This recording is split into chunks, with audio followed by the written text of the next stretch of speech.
దానికి దేశవ్యాప్తంగా కొంత డిసప్పాయింటింగ్ గా బీజేపీకి నంబర్లు కనబడవచ్చు కానీ బట్ తెలంగాణలో మాత్రం చాలా చాలా ఆశాభంగా ఉన్నాయి.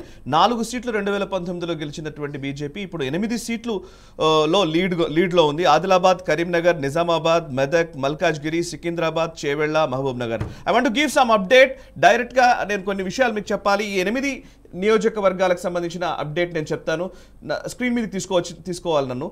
యాక్చువల్లీ మార్జిన్స్ చూస్తే ఈ తెలంగాణకు సంబంధించి నేను అప్డేట్ చెప్తూ ఉన్నాను. తెలంగాణకు సంబంధించిన అప్డేట్లో ఆదిలాబాద్కి సంబంధించి 42,281 ఓట్ల ఆధిక్యంలో గోడం నగేష్ భారతీయ జనతా పార్టీ అభ్యర్థి ఉన్నారు. కరీంనగర్లో ఇంట్రెస్టింగ్గా కనబడుతుంది. కరీంనగర్లో actually BJP versus BRS fight ఉంటుంది అనుకున్నారు. కానీ బీజేపీ అభ్యర్థి బండి సంజయ్ కుమార్ 92,000 ఓట్ల ఆధిక్యంలో ఉన్నారు. 92,350 ఓట్ల ఆధిక్యంలో ఉన్నారు. కాంగ్రెస్ అభ్యర్థి సెకండ్ పొజిషన్లో ఉన్నారు. థర్డ్ పొజిషన్లో వినోద్ కుమార్ ఉన్నారు. ఇది చాలా ఇంట్రెస్టింగ్ ఫ్యాక్టర్. యాక్చువల్లీ కరీంనగర్లో బీఆర్ఎస్ వర్సెస్ బీజేపీ ఉండే అవకాశం ఉందనుకున్నారు. అక్కడ కూడా ఇప్పుడు బీఆర్ఎస్ పార్టీ థర్డ్ పొజిషన్కే వెళ్ళిపోయింది. అండ్ ఇక మెదక్లో రఘునందన్ రావు 10,000 ఓట్ల ఆధిక్యంలోకి వచ్చారు. 10,714 ఓట్ల ఆధిక్యంలోకి వచ్చారు. నిజామాబాద్లో 28,969 ఓట్ల ఆధిక్యంలోకి అరవింద్ ధర్మపురి వచ్చారు. కిషన్ రెడ్డి బీజేపీ రాష్ట్ర అధ్యక్షులు, కేంద్ర మంత్రి కిషన్ రెడ్డి సికింద్రాబాద్ నియోజకవర్గంలో 43,569 ఓట్ల ఆధిక్యంలో ఉన్నారు. చేవెళ్లలో 61,783 ఓట్ల ఆధిక్యంలో కొండా విశ్వేశ్వరరెడ్డి కనబడుతున్నారు. అండ్ మహబూబ్ నగర్లో డీకే అరుణ 8,669 ఓట్ల ఆధిక్యంలో ఉన్నారు. ఇంట్రెస్టింగ్గా ఇంకొక అంశం ఏంటంటే మల్కాజ్గిరిలో ఈటల రాజేందర్ రికార్డ్ మెజారిటీ దిశగా పోతున్నట్టుగా కనబడుతుంది. 1,47,229 ఓట్ల ఆధిక్యంలో ఈటల రాజేందర్ ఉన్నారు.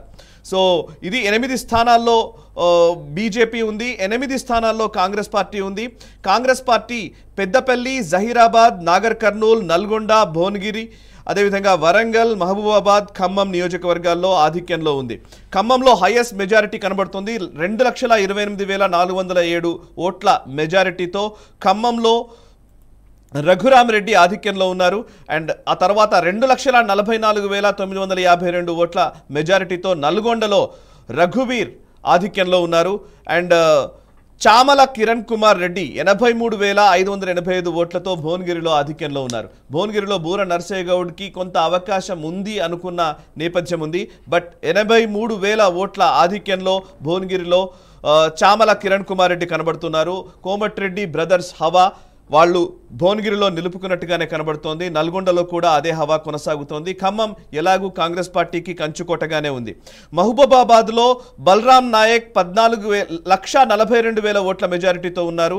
కడియం కావ్య వరంగల్ బీఆర్ఎస్ పార్టీ నుంచి కాంగ్రెస్ పార్టీలో చేరి కాంగ్రెస్ టికెట్పై పోటీ చేసిన కడియం కావ్య 77,000 ఓట్ల ఆధిక్యంలో కనబడుతోంది. జహీరాబాద్ 12,000 ఓట్ల ఆధిక్యంలో సురేష్ కుమార్ షెట్కర్ ముందంజలో ఉన్నారు. నాగర్ కర్నూల్ మల్లు రవి 24,274 ఓట్ల ఆధిక్యంలో ఉన్నారు. డాక్టర్ మల్లు రవి గురించి మనకు తెలుసు. ఆయన ఢిల్లీకి సంబంధించిన రాష్ట్రానికి సంబంధించిన ప్రత్యేక ప్రతినిధిగా ఢిల్లీలో ఉంటే నాకు అక్కర్లేదు, నేను వచ్చి పార్లమెంట్కి పోటీ చేస్తానని వచ్చి నిలబడ్డారు నాగర్ కర్నూల్లో. ఇప్పుడు గెలిచే దిశగానే ప్రస్తుతం ట్రెండ్స్ అయితే మనకు కనబడుతున్నాయి. ఒడిశాలో నేను కొంత అప్డేట్